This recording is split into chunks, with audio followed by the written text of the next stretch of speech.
The UK's chief Brexit negotiator David Frost issued a stark warning to pro-Remain businesses in a throwback column, as he argued they had no right to take a view on such a complicated constitutional matter like Brexit.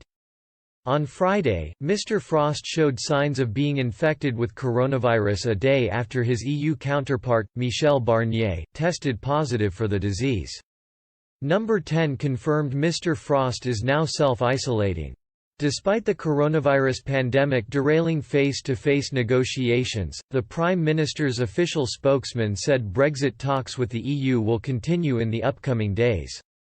Last week, the EU drafted a post-Brexit trade deal proposal, covering areas such as security, foreign policy and fisheries.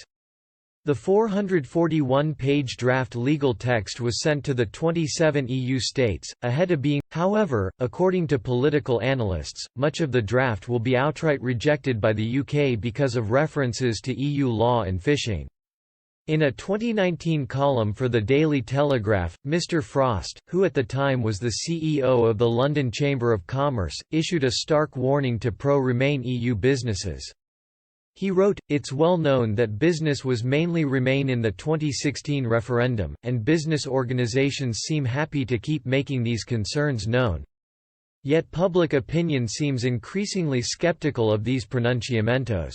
Why? My personal conclusion is that business groups advocating a second referendum or revoking Article 50 are overstepping the mark. Businesses can and should have a view on the business conditions where they operate," Mr. Frost said. However, they have no special expertise on constitutional matters, such as whether the country should be governed from within its borders or from overseas. He added, "Everyone can have a view on such a question. In fact, in my view, we as business organizations need to accept that reality. After all, we wouldn't argue an election needed to be run again if we didn't like the result. Trying to reverse a constitutional decision, and campaigning not just against a particular result but against the rules of the game, is surely for politicians, not the representatives of companies." The Brexit negotiator noted that of course business organisations have the right to take a view on the economic merits of particular Brexit options, even if this means now supporting policies they previously opposed. However, he wrote, the UK should still proceed with caution because a business position which amounts to "the closer aligned with the EU the better" makes business the voice of the status quo, the voice of those who think the years since the 2008 crash have been just fine, and, Mr. Frost concluded, yet we know that is not many people's experience and it is not what the numbers say either. Per capita growth in Britain has barely ticked above 1% a year for a decade, half the rate of the supposedly stagnant 70s.